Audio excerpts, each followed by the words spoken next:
Nah ini depan dulu ya. Assalamualaikum warahmatullahi wabarakatuh. Assalamualaikum warahmatullahi wabarakatuh.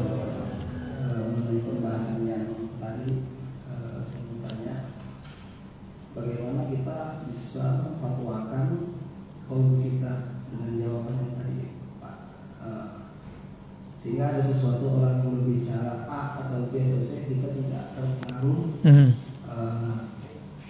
Tadi kan kita harus bertanya kepada kaum kita. Betul. Kita belum bisa berkomunikasi. Iya. Itu yang pertama. Yang kedua, apa yang Rasulullah ajarkan tentang politik kepada umat Islam kepada kita semua. Contoh-contoh apa saja yang pernah diajarkan sehingga kita selama ini belum pernah mendengar. Saya sendiri sih belum pernah mendengar Rasul memberikan kebijakan politik tentang suatu negara atau daerah pemerintahan sehingga menjadi contoh gitu. Iya, bagus. Assalamualaikum. Bagaimana cara berkomunikasi dengan kolbu? Ya harus tahu dulu namanya, Pak.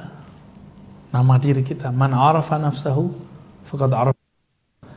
Kenal dirinya, kenal Allah.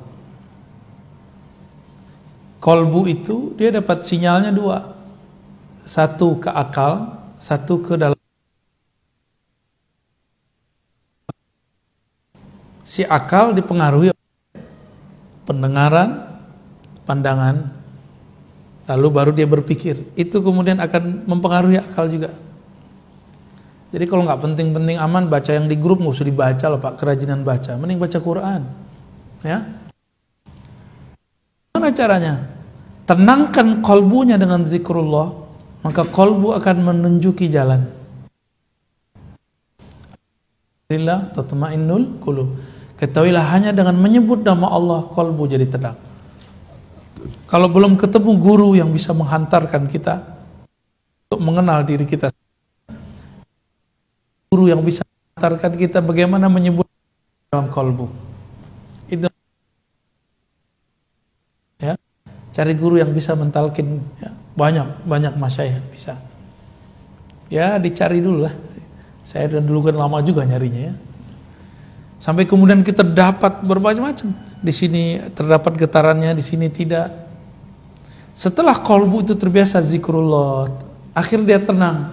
Kalau kita tenang, baru kita bisa mendengarkan dia lagi berisyarat apa. Pernah ngeliat ada orang marah? Pernah? Jangan-jangan kita marah tiap hari, ya. Kalau kita lagi marah, orang apa ngomong apa kita denger nggak? Nggak hiraukan. Atau kita lagi cemas nih, klusak klusuk, bisa nggak kemudian mendengarkan ide dari orang lain? Nggak bisa. Harus tenang dulu. Barang hilang, duduk sebentar, ingat-ingat, astagfirullah, zikir di kalbu. Jangan kemudian hari ini jangan lupa. Nggak tenang, ya. Handphone ketinggalan, akunya. Kacamata nggak tahu di mana nih, padahal udah. Itu sering Pak, ya. Beberapa kali pernah nggak Pak? Udah kepakai kacamata, ya. Terjadi. Jadi tenangkan kolbu.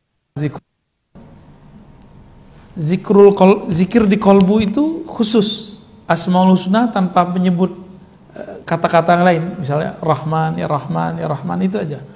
Allah, itu aja. Tapi itu ada tekniknya, ya, supaya kolbu ini bisa menyerap nama ini. Itu yang pertama, ya. Jadi zikir kolbu, lalu dengarkan dan nanti berbicara apa. Terus yang kedua tadi tentang ada nggak contoh?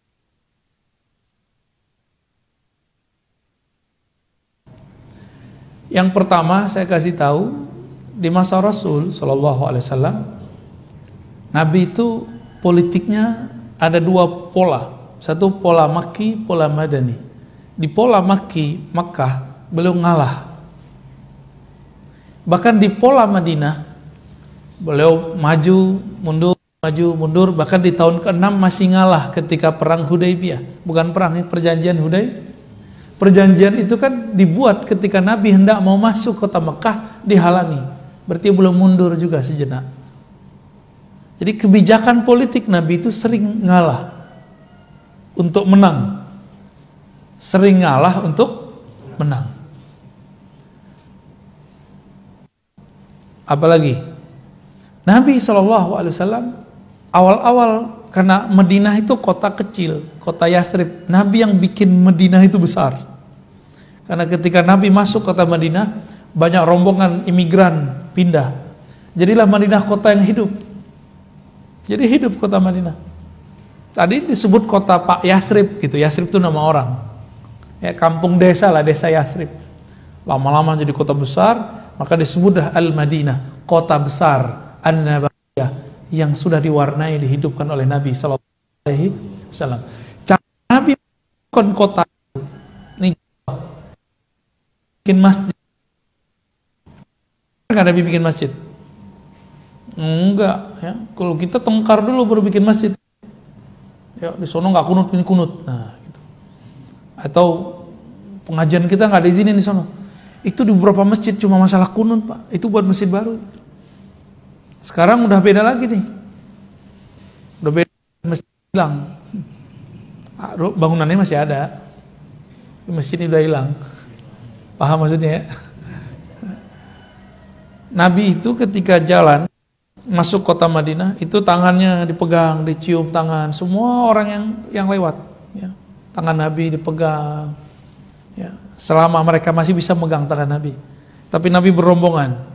Ya. Terus kata semua kaum, semua suku, wahai Rasulullah, bangunlah masjid, bangunlah rumah di komplek kami, di klan kami, di suku kami. Di sini banyak tanah kosong. Nabi mengatakan, da'hu, biarkan ontaku, fa innaha ma'murah, dia sedang diperintah oleh Allah.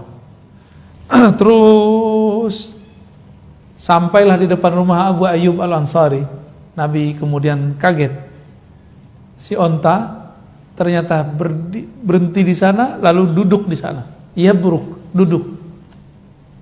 Maka kemudian Nabi mengatakan kepada keluarga Abu Ayyub, wahai keluarga Abu Ayyub Al-Ansari, saminuni ha'itukum, berapa harga tanah kalian?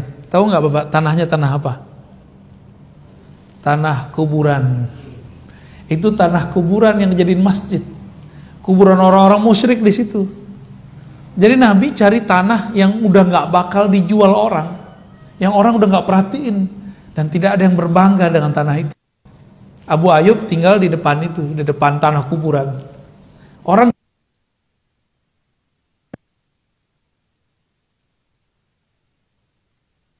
kami nggak punya tanah ini, semoga bisa menjadi tempatnya Rasulullah SAW. Jeritan hatinya, munajat kolbunya didengar oleh Allah Sami'un Alim. Ya. Pendirian politiknya, keputusan hal terkecil. Kita kan nggak dapat wahyu, Pak. Ada yang dapat wahyu, kecuali anaknya namanya Wahyu. Nabi kasih kisi-kisi. Kalau engkau keinginan,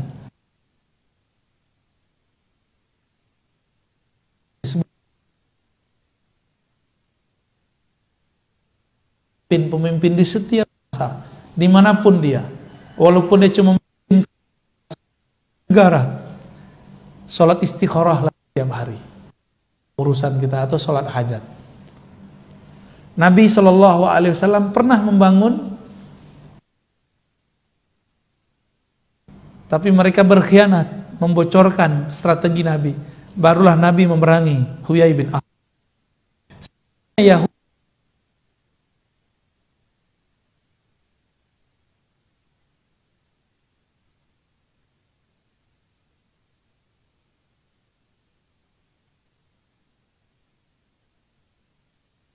Ulama belakangan, ulama pengikut dia.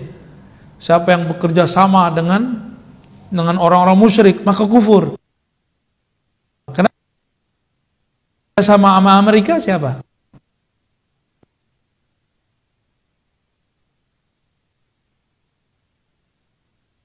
sama yang bukan Israel siapa? Berani ulama Saudi ngeluarin fatwa, masuk penjara dia.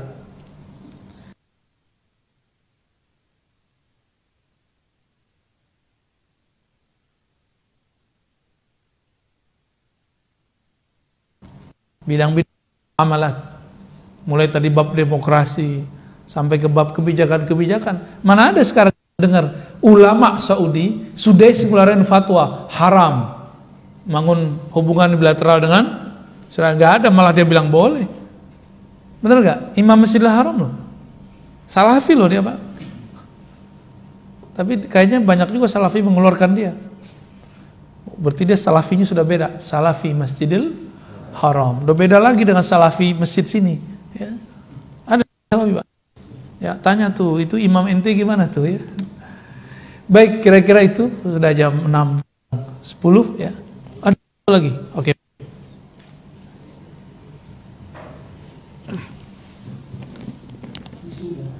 Terima kasih. Saya mau mengucapkan tentang perkataan Ibnu Khaldun tentang politik. Ulama sejarah itu tidak akan pernah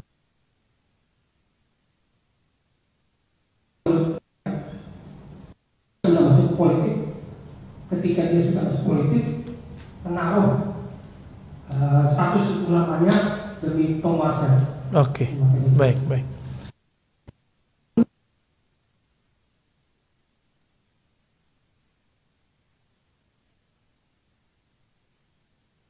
Ditawar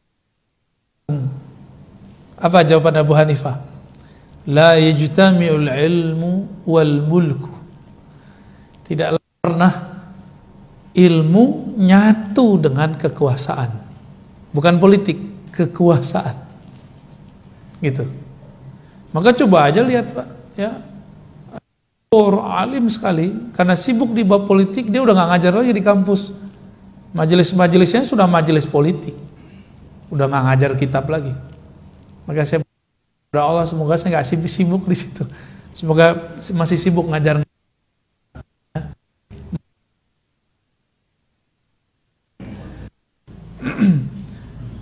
Perkataan Ibnu Khaldun ini bukanlah kemudian keharaman, karena ini kan cuma nukil menjelaskan kalam Imam Abu.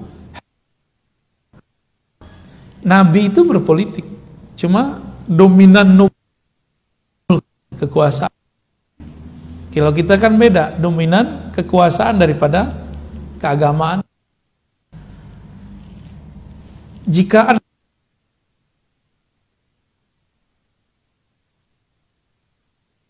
maksudnya itu aja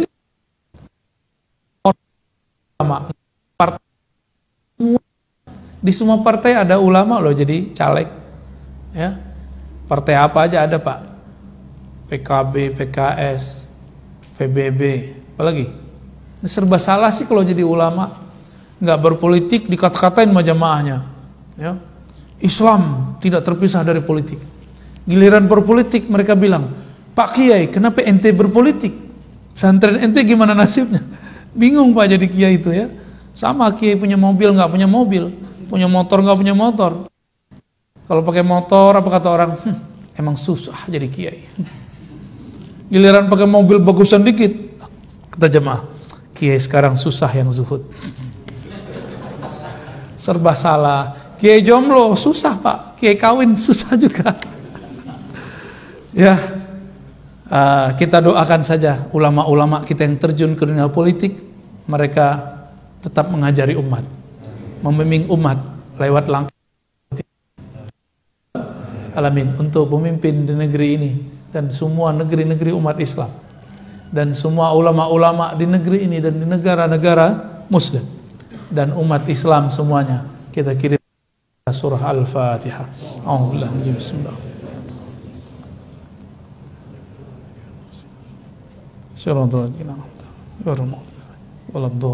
Amin. Semoga bermanfaat, semoga negeri kita tambah berkah, tambah rahmah. Amin ya rabbal alamin. Subhanakallahumma wa bihamdika asyhadu an la ilaha illa anta astaghfiruka wa atubu ilaik. Assalamualaikum warahmatullahi wabarakatuh.